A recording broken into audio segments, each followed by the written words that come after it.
안녕하세요.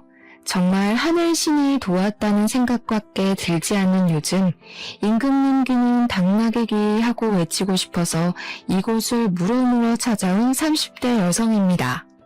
저는 어릴 때부터 꽤 똑똑하다는 이야기를 많이 듣고 자랐는데요. 사람이 아무리 공부를 잘해도 사람을 대하는 일에 있어서는 그 머리가 쓸모없다는 것을 깨닫게 되었습니다. 요즘은 경찰도 보이스피싱을 당하는 시대라고 많이들 하지 않겠습니까? 제가 당하기 전까지는 어떻게 그런 일이 있을 수 있냐고 생각했었습니다.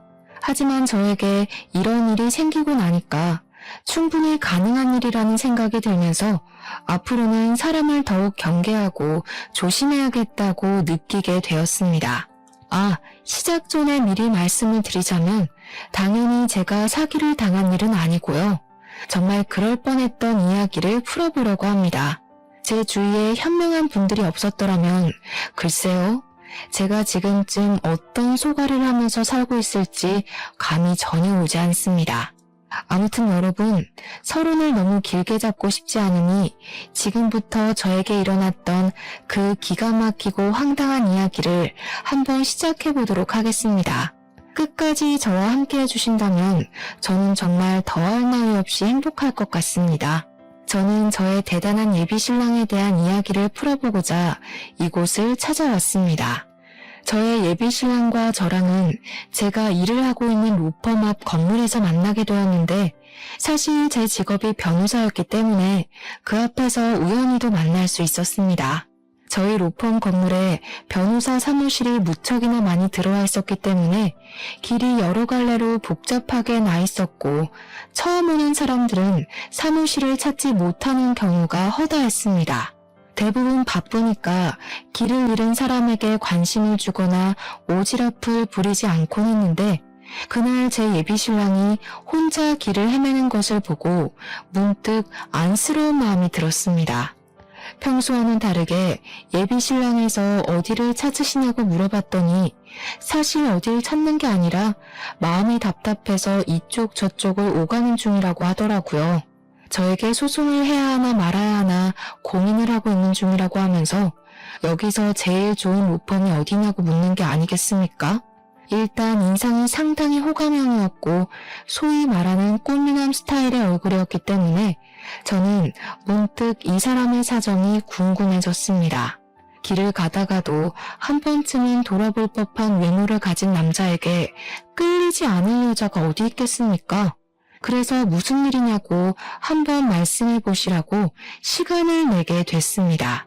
그러자 예비신랑은 저에게 전 여자친구에게 돈을 빌려주었는데 그 여자가 갚지도 않고 연락도 끊어버린 채 잠수를 탔다는 이야기를 하더라고요. 돈도 돈이지만 사람에게 당한 배신감이 너무 커서 전 여자친구에게 소송을 걸겠다고 큰 소리를 쳤다면서 어떻게 해야 할지 모르겠다고 고민을 하고 있었습니다. 액수가 꽤 크다고 하길래 대략 몇 천만 원은 되나 보다 하면서 살짝 조언을 드리기로 마음을 먹었죠. 제가 소송까지 도와드리기는 조금 힘들고 조언만 살짝 해드리자면 시간이 꽤 많이 걸릴 거예요. 이거는 형사사기 소송으로 진행을 해야 하는데 전 여자친구분께서 변제를 하겠다고 한 증거 같은 게 있을까요? 통화 녹음이라든지 문자 메시지 같은 거요. 그러자 예비신랑은 고개를 절레절레 저으면서 그냥 믿고 빌려주었던 돈이었기 때문에 그런 증거는 하나도 가지고 있지 않다고 이야기를 하더라고요. 저는 솔직하게 그런 경우에는 돈을 돌려받기 힘들 거라고, 그리고 상대방이 잠수인 상태라면 민사까지 걸어서 가압류를 해야 하는데 적어도 3년은 걸릴 거라 현실적인 조언을 드렸습니다. 그러자 예비신랑은 저를 보면서 약간 홀가분한 얼굴로 조언 감사하다면서 소송은 한 번 더 생각해보고 진행을 하겠다고 하더라고요. 대신 제 조언 덕분에 마음이 가벼워진 것은 사실이기 때문에 나중에 차라도 한 잔 대접하고 싶다고 하면서 제 명함을 달라고 말을 하는 겁니다. 혹시라도 소송을 맡기게 된다면 저에게 부탁하고 싶다는 말을 덧붙이면서 손을 내미는데 저도 모르게 명함을 꺼내고 있었습니다. 저도 변호사이기도 하고 소송을 하나라도 더 맡으면 저에게 이익이 되는 건 사실이라는 생각을 하면서 예비 신랑에게 명함을 주었습니다. 세상은 얼굴이 무기라는 말이 있듯이 잘생긴 사람이 저에게 먼저 번호를 달라는 식으로 말을 하니 가슴이 콩닥거리기도 하고 좋더라고요. 아무튼 명함을 주고 하루 이틀 정도는 예비 신랑을 생각하긴 했는데 사실 일이 너무 바빠서 까먹게 되었습니다. 한 일주일쯤 지나서부터는 아예 그런 일이 있었던가 하는 생각이 들면서 예비 신랑의 존재를 완전히 잊어버리게 되었습니다. 인사치레였나 보다 하고 생각하기를 며칠, 뜬금없는 타이밍에 갑자기 모르는 번호로 연락이 왔고 저는 직감적으로 그 연락이 예비 신랑의 연락이라는 것을 눈치챘습니다. 차 한잔하고 싶다는 말에 저도 줏대 없이 튕기기라도 했어야 했는데 바로 좋다고 대답을 해버리고 말았습니다. 아무튼 이런저런 거 다 각설하고 만나서 대화를 하게 되었는데 제 덕분에 귀찮은 일을 덜게 되었다면서 수임료를 줄 순 없지만 차를 한 잔 대접하고 싶었다고 하더라고요. 다음에 또 만날 수 있냐고 물어보는데 이게 바로 애프터 아니겠냐 하는 생각이 들어서 고개를 끄덕이니까 연락을 하겠다고 했습니다.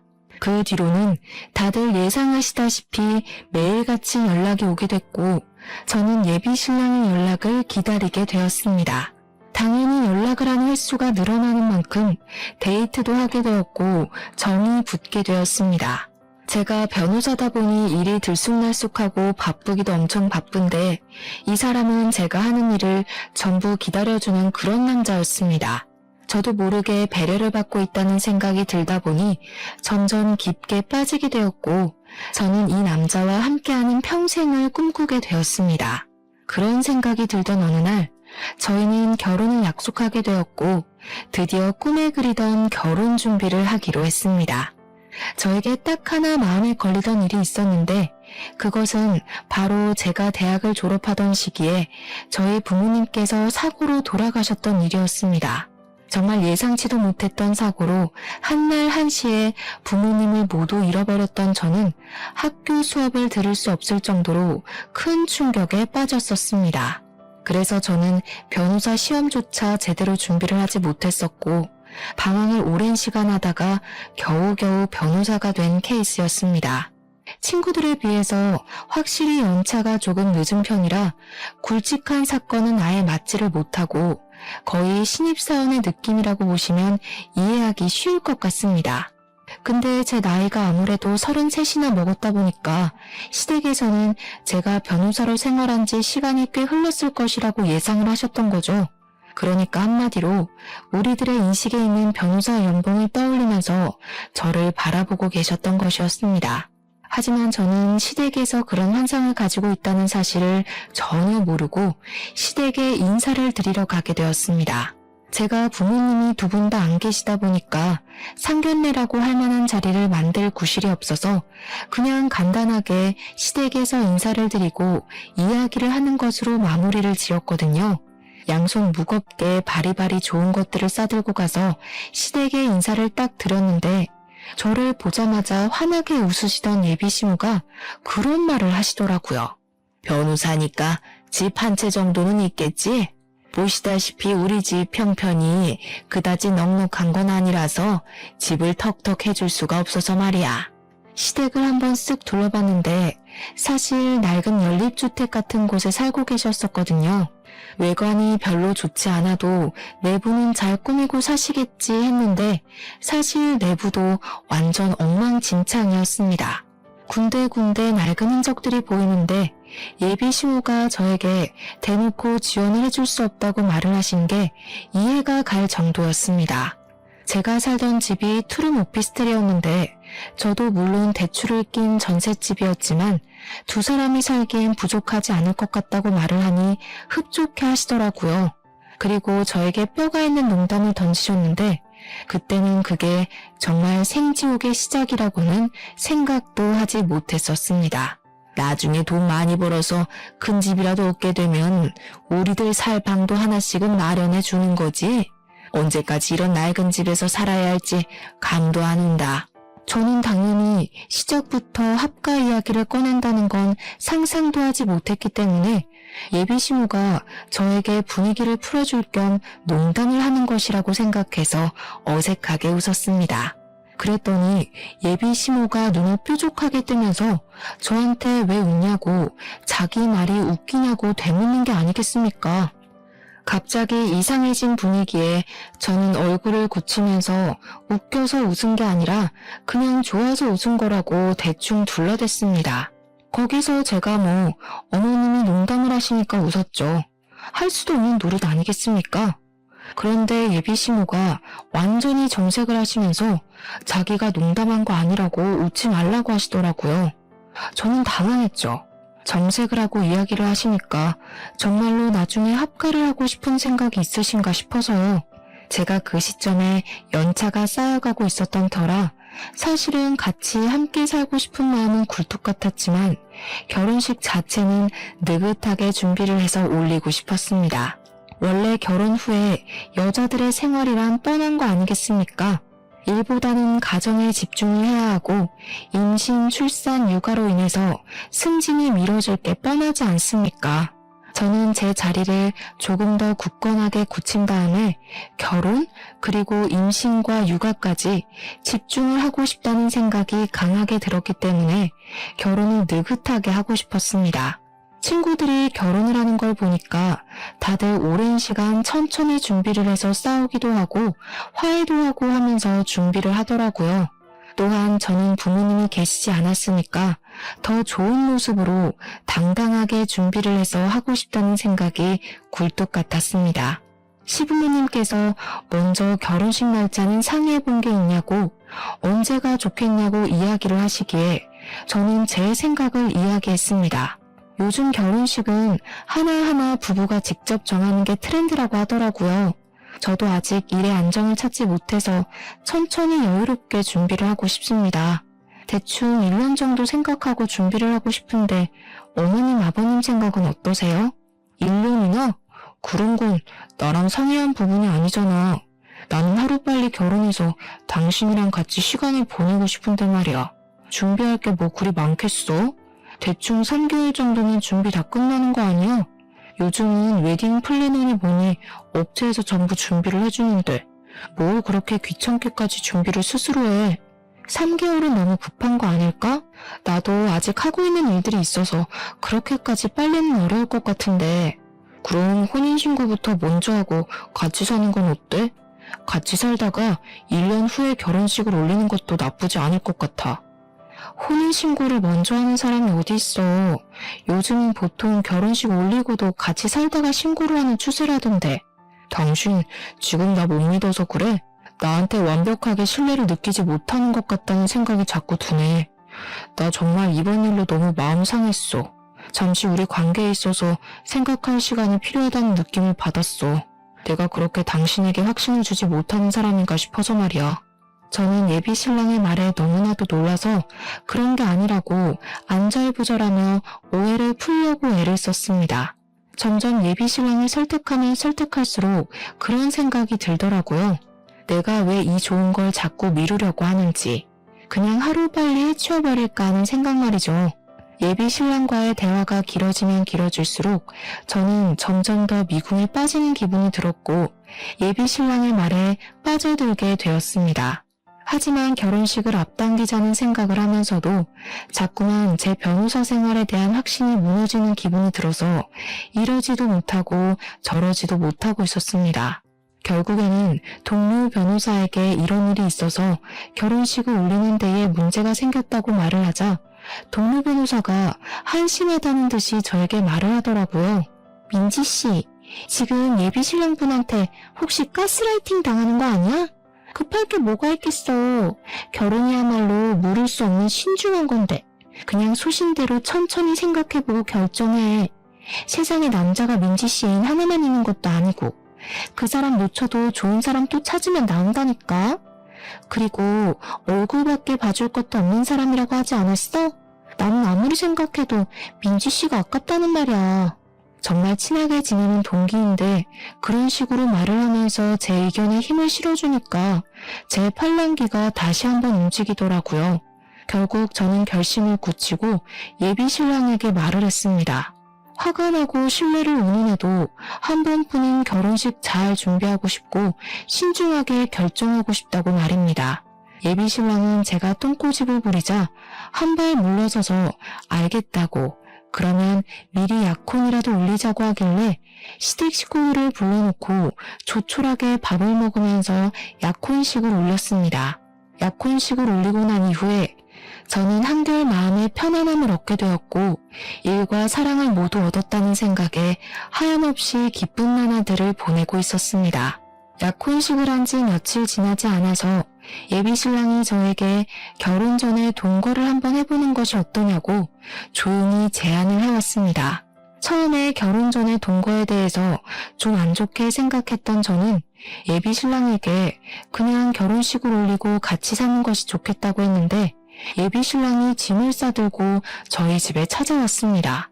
이 짐이 다 뭐냐고 물어보니까 결혼 전에 같이 살면서 서로의 습관에 대해 미리 알아두면 좋지 않겠냐고 저를 감언이설로 꼬아내더라고요. 생각을 해보니까 시댁이 워낙 좁고 낡기도 했고 시부모의 신우까지 같이 사니까 예비 신랑에게도 자기만의 공간이 생기는 게 낫겠다 싶었습니다. 당황스러운 마음이 먼저 들긴 했지만 저도 어차피 헤어지는 게 싫기도 해서 예비 신랑의 짐을 저희 집에다가 드리게 되었습니다. 같이 살다 보면 예비 신랑의 장점에 대해 더 많이 알 수 있지 않을까 하고 생각했는데 제 예상보다 훨씬 더 좋은 점이 많이 느껴졌습니다. 예비 신랑의 최대 장점은 말입니다. 집안 살림에 도가 텄다는 것이었습니다. 제가 일이 바쁘다 보니까 야근을 하는 날도 많았고 집안 살림에 신경을 쓰지 못하는 날이 수두룩했는데 그럴 때마다 제 야식까지 챙겨주고 빨래나 청소도 다 해주더라고요. 분명히 너저분한 것들이 늘어져 있어야 하는 우리 집 구석이 너무나도 깨끗하고 청결한 걸 보면서 정말 제 예비 신랑에게 엄지를 치켜세우지 않을 수 없었습니다. 혼자 쓸고 닦고 제 취향에 맞춰서 음식도 해주고 어디서 이런 자상한 남자가 나타났을까 하면서 부모님이 주신 선물이라고 생각했습니다. 그런데 아무리 생각해도 일을 하는 사람이 이렇게 여유롭게 집안 살림을 챙길 수 있나 하는 의문이 생겼고 저는 예비 신랑에게 물어보게 되었습니다. 직장은 어떻게 되었냐? 여기서 출퇴근하는 거 너무 멀어서 힘들거나 하지 않냐? 일하느라 힘들 텐데 집안 살림까지 신경을 쓰냐고요. 그랬더니 예비 신랑 입에서 터져나온 말은 저를 충격에 빠뜨렸습니다. 너 일 그만뒀어. 그게 무슨 소리야? 우리가 결혼을 하기로 약속까지 한 상태에서 갑자기 일을 그만두면 어떡해. 잘 다니던 회사를 이렇게 뜬금없이. 잘 다니긴 무슨. 그냥 어쩔 수 없이 버티면서 다닌 거지. 이제 결혼도 할 거니까 나도 돈을 더 많이 벌어야 하지 않겠어? 그래서 일단 이직 준비를 하려고 해. 돈 더 주는 곳으로 내 능력을 인정받아서 들어간다면 우리 두 사람에게 잘된 일 아니야? 저는 예비 신랑이 일단 계획이 다 있는 것 같다는 생각이 들어서 일단 하고 싶다는 대로 해주겠다 생각을 했습니다. 집에서 시간을 보내면서 혼자 이력서를 쓰는 것 같기도 하고 이것저것 책도 들여다보는 것 같았는데 한 2주일 지나니까 그런 행동도 하지 않더라고요. 말로만 취업 준비를 한다고 하면서 집에서 살림을 하고 탱자탱자 노는데 벌써부터 가슴이 답답한 기분이 들어 예비 신랑을 붙잡고 이야기를 했습니다. 도대체 언제 취업을 할 것이며 제대로 노력은 하고 있는지에 대해서 들어보고 싶다고 말입니다. 내가 안 그래도 생각을 해봤는데 나 취직하지 말까? 나는 아무래도 전업주부로서의 삶이 더 잘 어울리는 것 같아. 그런 말이 어디 있어. 전업주부의 삶도 바쁘고 힘든 건 마찬가지야. 우리 미래를 생각해서 취업을 하는 게 낫지 않겠어? 대답은 알겠다고 잘만 하면서 정작 아무런 준비를 하지 않는 예비 신랑을 보며 저는 슬슬 불안한 마음이 들기 시작했습니다. 이런 식으로 가다가는 결혼식을 올린 이후에도 쭉 집에서 놀고 먹는 생활을 할 것처럼 보였기 때문이었습니다. 아무리 제가 변호사라고 해도 잘 나가는 로펌에서 굵직한 사건을 맡는 변호사들이나 몇 억대 연봉을 받는 거지 저는 사실 그급까지는 아닌 일반 변호사였으니까요. 같이 동거를 시작한 지 2달이 흘렀을 무렵 예비 신랑은 저에게 생활비가 없다고 하면서 반찬도 사놓고 과일도 사놓고 하려면 돈이 필요하다고 했습니다. 당당하게 저에게 두 손을 내밀면서 생활비 명목으로 사용할 카드를 달라고 하는데 기가 막히면서도 저를 위해 쓰는 돈이니까 하는 생각이 들었습니다. 집안 살림 자체를 어느샌가부터 예비 신랑이 전부 도맡아 하고 있었기 때문에 저는 카드를 건네줄 수밖에 없었죠. 사실 그 덕분에 집안 살림에는 손 하나 까딱 안 하고 바깥 일에만 집중을 할 수 있고 집을 오로지 휴식의 공간으로 사용할 수 있다는 점이 고맙기도 했습니다. 예비 신랑에게 신용카드를 하나 주고서는 생활비 목적으로 사용을 해주라고 신신당부를 했는데 그 카드의 한도가 300만 원짜리였습니다. 아무 생각 없이 일을 하고 있는데 갑자기 드르륵 하는 진동 소리와 함께 문자 메시지가 쏟아지더라고요. 이게 다 뭔가 싶어서 문자 메시지를 보는데 글쎄 결제 내역이 수두룩하게 도착한 게 아니겠습니까? 거기다가 제일 마지막 문자는 한도가 초과되었다는 메시지였습니다. 너무 놀라서 카드가 도난이라도 당한 건가 싶어서 내역을 샅샅이 살펴보는데 무슨 마트뿐만 아니라 백화점 결제 내역도 있더라고요. 거기에 제일 황당했던 것은 휴대폰 게임 결제 내역까지 있는데 정말 알차게 300만 원이라는 돈을 다 쓴 것 아니겠습니까? 이렇게 카드를 사용할 사람은 예비 신랑밖에 없었기 때문에 저는 바로 예비 신랑에게 전화를 걸어서 물어보게 되었습니다. 제가 전화를 걸어서 일일이 사용처를 물어볼 것이라고는 예상을 못했는지 변명 아닌 변명을 하면서 회피를 하려고 하더라고요. 마트에서 장 본 거는 우리가 먹을 음식 재료들이고 백화점은 내가 옷이 없어서 옷 좀 몇 벌 샀어. 근데 사는 김에 나도 아들이니까 우리 부모님께 효도하고 싶어서 당신 카드로 부모님 선물도 좀 샀고 우리 부모님한테 잘 보이면 당신도 좋은 거 아니겠어? 미안하고 내가 꼭 취직해서 이거 다 갚을게. 당신한테도 잘할게. 휴대폰 게임 내역은 뭐야? 그것도 그 카드로 결제됐어? 몰랐어 미안해. 휴대폰 수익 결제로 계산한 줄 알았는데. 그 변명을 저는 그냥 믿어주기로 했습니다. 어차피 한도에 맞추면 그만인 것이고 예비 신랑이 나중에 취직해서 갚겠다고 했으니까요. 예비 신랑 말대로 시부모에게 선물을 사줘서 점수를 따게 된다면 저에게도 나쁘지 않은 거래라고 생각을 했기 때문에 변명인 걸 알면서도 모른 척 넘어가 준 것이었습니다. 문제는 그 다음 달에도 비슷한 이유를 대면서 한도 300만 원을 꽉 채워 사용을 했고 저도 한 달에 버는 돈이 정해져 있었기 때문에 감당하기가 어렵다고 느껴졌습니다. 그래서 300만 원의 카드값을 매달 내긴 무리라는 생각에 한도를 120만 원으로 줄이게 되었습니다. 사실 제가 생각한 한 달 생활비는 100만 원이었거든요. 그러니까 120만 원이면 20만 원 정도는 용돈으로 사용해도 되겠다고 생각했던 것입니다. 그랬더니 예비 신랑이 그걸 알고 나서 저에게 불같이 화를 내는 것이 아니겠습니까? 어떻게 카드 한도를 120만 원으로 줄일 수가 있어? 당신 돈도 넉넉하게 벌면서 나랑 우리 집에 돈 쓰는 게 그렇게 아까워? 진짜 치사하다 치사해. 내가 꼭 취직해서 갚는다고 이야기를 했는데도 고작 그 돈이 아까워서 120만 원으로 한도를 줄여? 내가 그 카드 줄 때 분명히 생활비로 사용해달라고 했는데 생활비보다는 당신이 사치하는 데 더 많은 돈을 투자하는 것 같아서 줄인 거야. 2달 동안 생활비로 쓴 돈을 보니까 100만 원 정도 되길래 나머지 돈은 커피라도 사 먹으라고 내버려 둔 거고 나는 당신이 이런 걸 하나하나 따질 줄 몰랐어. 정말 화가 난다. 사랑하는 사이에 그런 걸 따지고 싶은 생각이 든단 말이야. 저는 도대체 예비 신랑이 왜 저에게 화를 내면서 따지는지 이해를 할 수 없었습니다. 하지만 너무 삐진 티를 내길래 일단은 풀어주려고 노력을 했습니다. 예비 신랑의 논리는 엉뚱하기도 하고 말이 안 되는 이야기이긴 했지만 너무 사랑했기 때문에 제가 져준다는 느낌으로 말입니다. 그런데 그러면 안 됐습니다. 저를 완전히 호구로 보기 시작했기 때문이었습니다. 같이 동거를 한 이후에 시댁에서는 저에게 변호사 며느리를 뒀으니까 앞으로 살만 나겠다면서 잘 부탁한다고 하시고는 매달 용돈을 100만 원씩 보내달라고 하셨습니다.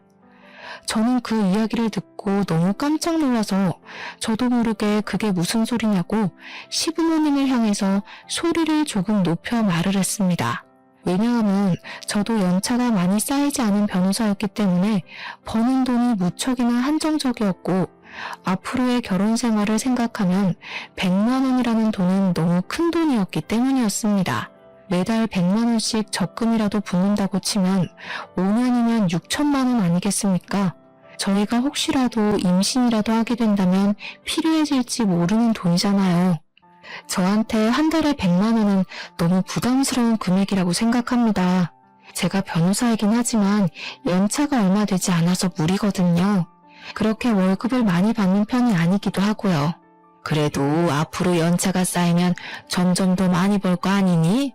생활이 안정되고 나서 임신을 하는 게 좋지 않겠니? 너네는 집도 있고 차도 있고 있을 만한 거 다 있는데 뭐 한다고 효도하는데 돈을 아끼는 건지 잘 모르겠다. 너 부모님도 없는데 우리한테 잘하면 나중에 다 피와 살이 되는 일인 거야. 그러면서 저에게 다음 달부터 무조건 100만 원씩 입금을 하라고 막무가내로 구는 게 아니겠습니까?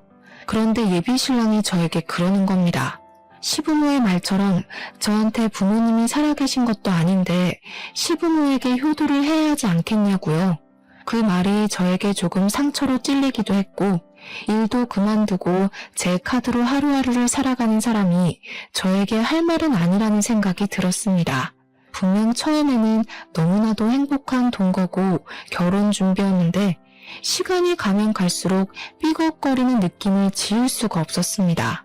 거기다가 남편에게는 철이 상당히 없는 예비 신우가 하나 있었는데 그 예비 신우가 쐐기를 박는 말을 하더라고요. 우리 새언니가 변호사씩이나 되는데 나한테 명품 가방 하나만 주면 안 돼? 드라마 같은 거 보면 변호사들 다 명품백 들고 다니던데 언니는 몇 개 있어? 제가 또 아쉽게도 명품 같은 것에 별로 관심이 없어서 가지고 있는 명품 가방이 없었거든요. 다른 변호사들도 저에게 명품 가방 하나쯤은 있어야 한다고 잔소리를 했지만 저는 그 비싼 돈을 주고 그걸 사야 할 이유를 모르겠더라고요. 그래서 예비 신우에게도 그냥 솔직하게 명품 가방 같은 거 없다고 관심 없다고 이야기를 했더니 예비 신우가 어쩌면 여자가 그런데 관심도 없냐며 호들갑을 떨더라고요. 언니 변호사가 그런 비싼 가방을 들고 다녀야 와, 이 사람 능력이 좋구나, 이런 가방도 들고 다니는구나 하고 생각하게 되지 않겠어요? 내가 하나 골라줘야겠네. 나랑 백화점 가서 하나 사자. 사는 김에 내 것도 하나 사주면 너무너무 좋고 그게 부담되면 우리 둘이 번갈아 가면서 쓰면 되지. 예비 신우의 의도가 너무 투명하게 느껴지는 덕분에 저는 필요 없다고 딱 잘라서 거절을 하게 되었습니다. 사람은 내면이 중요한 거니까요. 그랬더니 이 철없는 예비 신우가 저한테 사람 그렇게 안 봤는데 너무나도 쪼잔하다고 말을 하는 게 아니겠습니까? 그렇게 애써 시댁과 예비 신랑의 만행을 무시하려고 애를 쓰면서 저는 점점 더 마음을 굳혀가고 있었습니다. 같이 살아보니 결혼이랑은 왠지 거리가 멀게만 느껴져서 다시 한번 이 사람과의 관계에 있어 재정비를 해야겠다고 느끼고 있었습니다. 3개월이라는 시간이 더 흐르고 어느 날 사무실에서 일을 보고 있었는데 뜬금없이 예비 시모에게서 전화가 오는 게 아니겠습니까? 예, 점심시간에 잠깐 사무실 앞으로 나와봐라. 내가 지금 너네 사무실 건물 쪽으로 가고 있으니까 얼추 시간이 맞겠다. 저는 무슨 일이라도 생긴 건가 싶어서 급하게 일을 끝내놓고 점심시간에 맞춰서 예비 시모를 만나러 나갔는데 그 자리에 예비 시모랑 남편도 같이 와 있더라고요. 온 가족이 왜 총출동을 한 건가 싶어서 무슨 일이냐고 여쭈어보니까 저랑 갈 데가 있다면서 그냥 아무 소리 말고 따라오라고 하시더라고요. 영문도 모르고 끌려간 곳은 부동산이었습니다. 뜬금없이 무슨 부동산인가 했는데 글쎄 너무 자연스럽게 예비시모가 자리 좀 보여주세요 하는 게 아니겠습니까? 따라오라는 말에 가보니까 웬 상가 건물을 하나 보여주는데 보증금 3억에 월세 200만 원짜리 자리라며 저에게 설명을 해주시더라고요. 갑자기 무슨 소리세요? 저 사무실 개업할 생각 없는데. 에? 계약하실 분이 오실 거라고 해서. 어때? 이 자리 좋아 보이지? 역도 가깝고 유동인구도 많고 말이야. 갑자기 예비시모가 끼어들어서 상가 조건이 참 좋다며 이야기를 하길래 무슨 속셈인가 싶어서 눈을 가늘게 뜨고 쳐다보았습니다. 너랑 내 동생이랑 카페라도 하나 차려볼까 싶은데 이 자리 계약 좀 해주면 안 되나 싶어서. 내가 직장을 다니려고 하니까 영 안 되겠더라고. 근데 우리 둘 다 백수다 보니까 대출이 안 나오지 뭐야? 당신 이름으로 받아서 하나 차려보려고. 대출만 한번 받아주면 우리가 제대로 돈 벌어서 꼭 갚을게. 무슨 소리를 하는 거야. 요즘 카페가 얼마나 많은데. 그 포화 상태인 곳으로 뛰어들겠다는 거야? 언니, 요즘 카페는 인테리어만 잘해두면 장사 다 잘 된대. 우리가 엄청 돌아다녀봤는데 이 자리만큼 좋은 자리를 못 봤다니까. 여기서 커피 장사하면 무조건 월에 몇 천만 원씩은 벌걸? 그러면 대출 받는 것도 금방 갚을 수 있어. 변호사 좋다는 게 뭐야. 사기당할 염려도 없고. 그러면서 마치 제가 계약을 당연히 해줄 것처럼 자기들끼리 이야기를 하는데 저의 소중한 점심시간에 이게 뭐하는 짓인지 골치가 아프더라고요. 저라고 그렇게 대출이 많이 나오지 않아요. 지금 이미 전세자금 대출도 있고요. 그래? 그럼 주변 변호사들한테 좀 빌리면 안 되나? 누가 3억이라는 돈을 턱턱 빌려주겠어. 능력이 있으면 당신이 친구들한테 빌려서 차려. 저는 그 말을 뒤로 사무실로 돌아왔고 제가 강경하게 나가자 예비신랑은 꼬리를 살랑살랑 흔들면서 저에게 카페 타령을 하기 시작했습니다. 저랑 연애할 때 만나던 예비신랑과 지금의 예비신랑은 너무나도 큰 차이가 있었습니다. 저만 보면 돈 타령에 뭐 하나 더 뜯어먹을 게 있나 없나 불을 밝히는 모습까지 백수로 살면서 제 등골을 쭉쭉 빼먹는다는 느낌을 받은 거죠. 그렇게 슬슬 정을 떼고 있었던 어느 날 정말 말도 안 되는 일이 벌어지게 되었습니다. 제 사무실에 여자 3명이 찾아왔는데 아주 비장한 얼굴로 저에게 할 말이 있다고 하더라고요. 김민재 아시죠? 지금 만나고 있는 사람이라고 듣고 찾아왔는데. 김민재가 바로 제 예비신랑의 이름이었거든요. 저는 저를 어떻게 알고 찾아온 건지 무슨 말이 하고 싶어서 예비신랑의 이름을 꺼내는 건지 궁금했습니다. 그래서 다들 어떻게 오신 거냐고 제가 만나고 있는 사람이 맞는다고 이야기를 하니 여자 3명에서 서로 앞다투어 자기 할 말을 하려고 하더라고요. 제가 누구냐면요. 김민재랑 결혼을 준비하고 있다가 돈을 뜯긴 피해자입니다. 제가 그 인간한테 빌려준 돈이 글쎄 2천만 원이에요. 2천만 원. 돈만 뜯겼으면 다행이게요. 저는 김민재 아이까지 가진 사람이에요. 책임질 것처럼 굴더니 출산이 임박해오니까 잠수를 탄 거 있죠. 이미 아이를 지우기에는 늦은 상태였고 어쩔 수 없이 출산까지 한 다음에 친자 검사까지 했어요. 그러면서 저에게 친자 확인서를 보여주는데 거기에는 친자일 확률이 99.89%라는 정확한 수치가 적혀 있었습니다. 저는 그 결과지를 보면서도 지금 제가 듣고 있는 이야기들이 전부 예비신랑에 대한 이야기가 맞는 건지 헷갈리기 시작했습니다. 그만큼 현실감이라는 게 전혀 없었거든요. 저는 양육비를 받아내고 싶어서 소송을 하고 싶어요. 저는 김민재랑 사귀던 도중에 돈을 빌려달라고 해서 돈을 빌려줬어요. 부모님이 암에 걸렸다나 뭐라나? 수술을 해야 한다고 하더라고요. 처음에는 암 수술비 1,000만 원, 그 뒤에는 입원비 700만 원, 약값 300만 원, 별별 거 다 합쳐서 총 2,700만 원이라는 돈을 뜯겼어요. 당연히 저희들 모두 그 돈도 돌려받고 싶고 제대로 콩밥 먹이고 싶다고 생각해서 변호사님을 찾아왔습니다. 예비신랑은 모든 여자들에게 돈을 뜯어낸 뒤 돈을 갚지 않은 것도 모자라서 완벽하게 잠수를 타버린 사기꾼이었던 것이었습니다. 그제야 모든 퍼즐이 맞춰지기 시작하더라고요.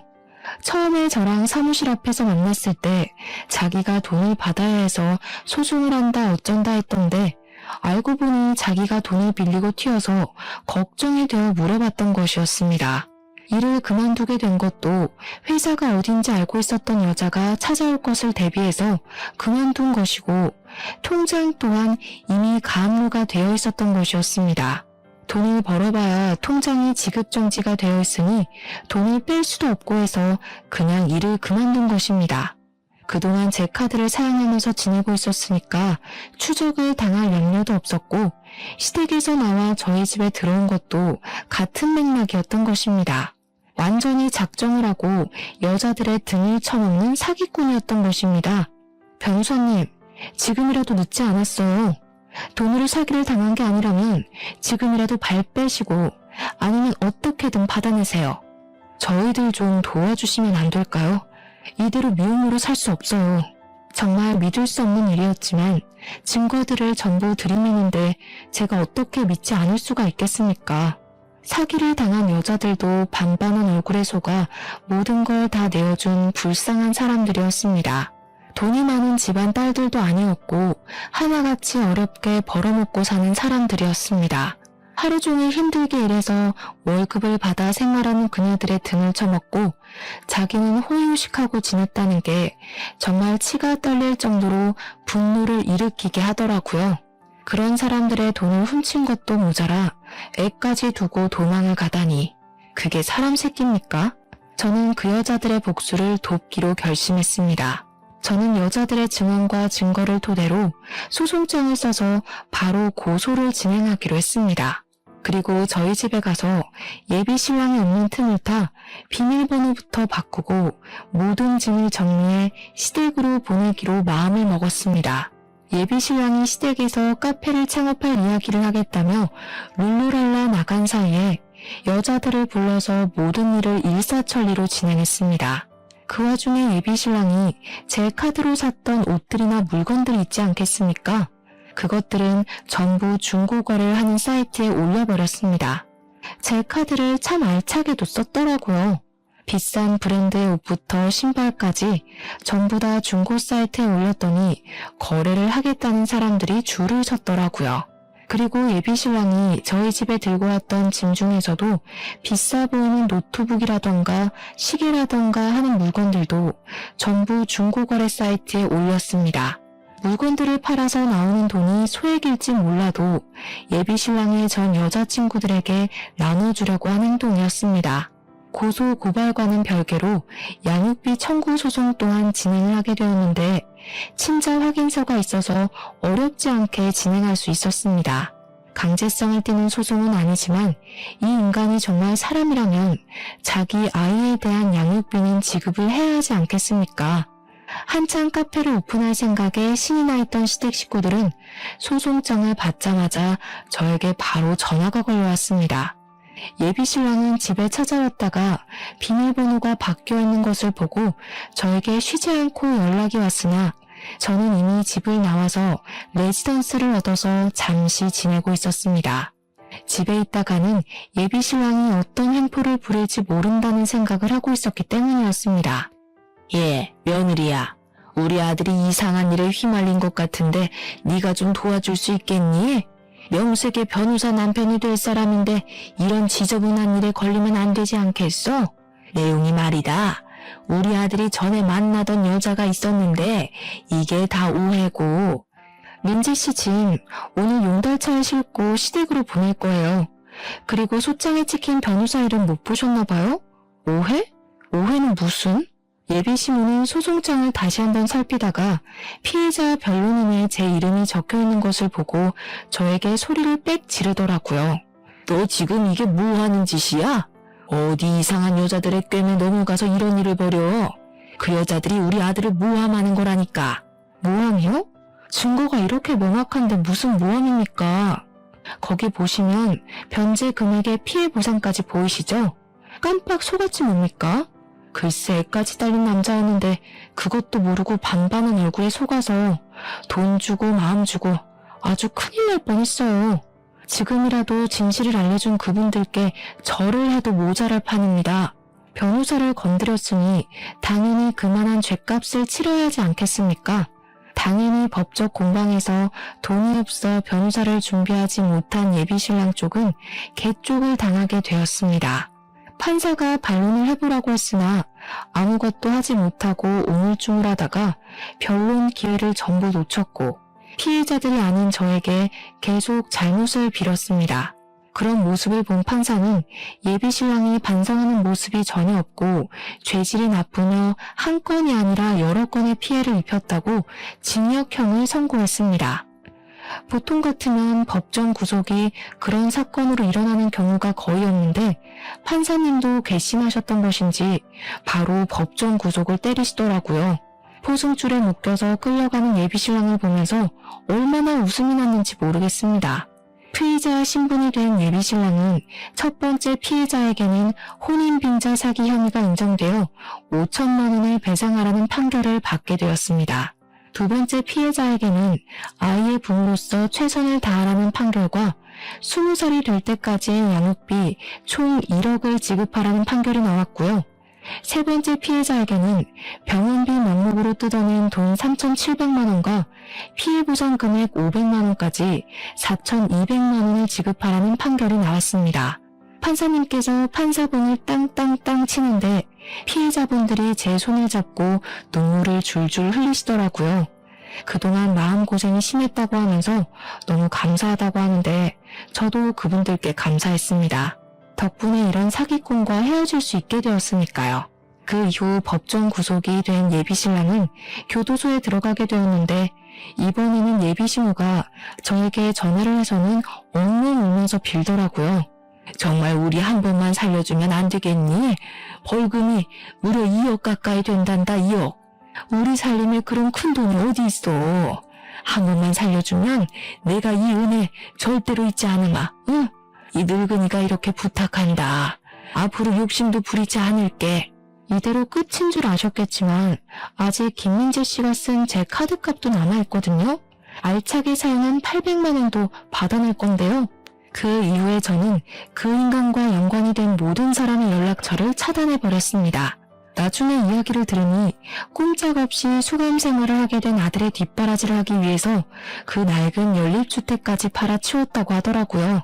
오갈 곳이 없어서 친척 집을 전전긍긍하면서 하루 벌어 하루 먹고 산다고 하던데 아주 꼴이 좋게 된 거죠. 연립주택 판 돈으로 피해자들에게 피해 보상까지 다 했다고 하더라고요. 법정 이자가 붙으면 갚기가 더 힘들기 때문에 아마 급한 불부터 빠르게 끄려고 한 게 아닌가 싶습니다. 이 기회에 저는 또 새롭게 법의 무서움과 공정함에 대해 알게 되었습니다. 앞으로는 여자 등 처먹을 생각하지 말고 제정신으로 살았으면 하는 게 한때 사랑했던 사람으로서 마지막 부탁이라고나 할까요? 제가 살아가는 세상에 이런 일이 더 이상은 나타나지 않길 바라면서 이쯤에서 글을 마무리하도록 하겠습니다. 제 이야기를 끝까지 들어주신 여러분께 항상 행운이 가득하길 바라겠습니다.